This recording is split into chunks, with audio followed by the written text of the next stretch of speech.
So the interesting thing about making a YouTube channel is that you can talk about anything, you can share about anything.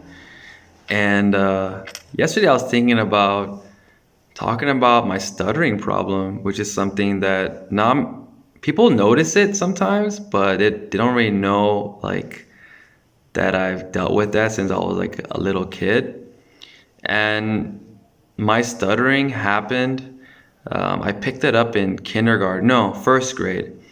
My friend, my Turkish friend, I hung out with him a lot, and he was stuttering. And then I picked it up from him because I didn't stutter before I met him. And you can pick up speech patterns from people that you hang out with. You can't. Copying me. Stop copying me! Dude, this is kind of freaking me out. Right? So since I became friends with him, I picked up his stuttering since I was maybe 8 years old, and I still deal with it, you know.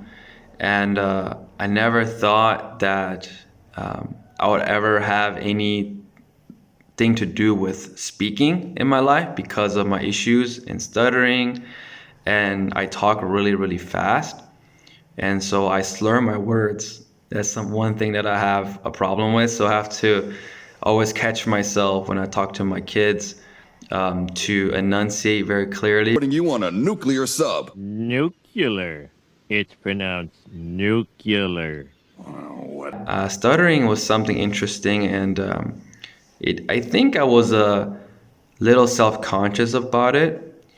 And if you know somebody who is stuttering, it helps to listen to the person and not to be distracted by it, because I think their mind just moves really, really fast when they're talking. And so if you are talking with someone who's stuttering, just listen to them, maybe be patient with them. And I noticed this too, like there is someone in my family that when I stuttered, like they would make fun of me for it, or they would kind of mock me for stuttering, right? And I noticed that when I'm around this person, my stuttering is worse than if I'm around somebody who has not made fun of my stuttering or even talks about my stuttering, right? When they focus on it, like something, I think psychologically, whatever, causes me to stutter more. And it's very, very uncomfortable. So I'm still working on myself. I'm very surprised that I'm being used to preach and I am a person that stutters. And but I think in Exodus, when God calls Moses, is what really encouraged me, because Moses said himself that he's not a good speaker, right? And then God says, "Who gives man his mouth?" Right?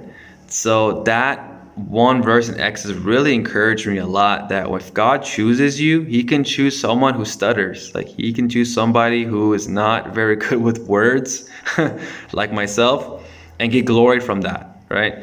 So I was really encouraged by Moses' story that God can use me to preach the gospel, and I use my mouth, even though I stutter. And one of the words I stutter with is the word people. Like that word people, I always get stuck on this word, and I don't know why that is. I cannot figure it out. But if you look at my other videos where I'm just talking, the word people, I trip on that word like I'm tripping over a rock. It's sometimes really bad, and sometimes I can feel that I'm gonna stutter the next words. And surprisingly, in this video, you can't really notice that I stutter, but man, I stutter. And my wife knows, my parents know, people at my school, they sometimes are surprised that when they hear it, right? But I want to encourage you, if you are stuttering, don't worry, it's not the end of the world. You're normal, nothing's wrong with you. You just think really fast. One way to get over it is by reading out loud or talking to yourself on the camera. Yeah, like it's good to record yourself talking, so that you can hear yourself and you can slow down you can slow down your speech, right?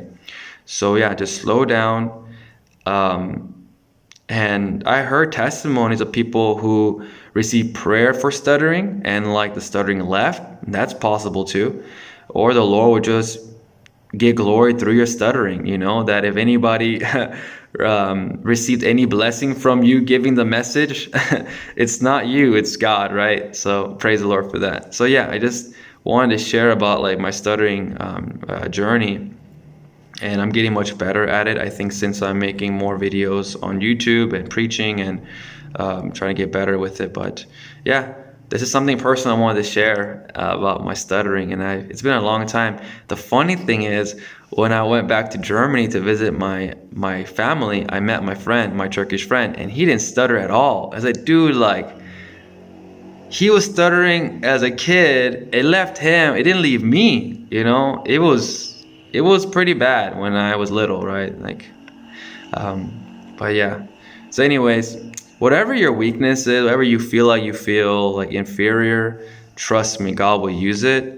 And Bible tells us, God uses the foolish things of the world to confound the wise. God like chooses the weak things of the world to put down the things that are strong in the world, right? So God uses what's weak, what's foolish, what's undeserving, what looks like, nothing, that God uses that for his glory. And so, if my issue with stuttering, gives God glory, praise the Lord, because I have to talk. When I talk, especially behind the pulpit, I preach by faith. I do preach by faith. Another thing I noticed too is when I speak in Urdu, man, like, it can get really bad. I don't know. I think it may be something in the mind or something, but I sometimes don't speak Urdu because the stuttering is really, really bad when I try to speak this language. And so I just kind of get quiet. So it's a battle, it's a battle to try to push through. But, as I continue to seek the Lord, I practice and take time to speak, like, it gets better and better. So yeah, just wanted to share that. This is an interesting fact about my life. Anyways, if you stutter, don't worry about it. It's not the end of the world. And if you know somebody who's stuttering, listen to them and respect them, and don't mock somebody who's stuttering. It's only gonna make the problem worse. So don't do that. So anyways, God bless you. Have a wonderful day.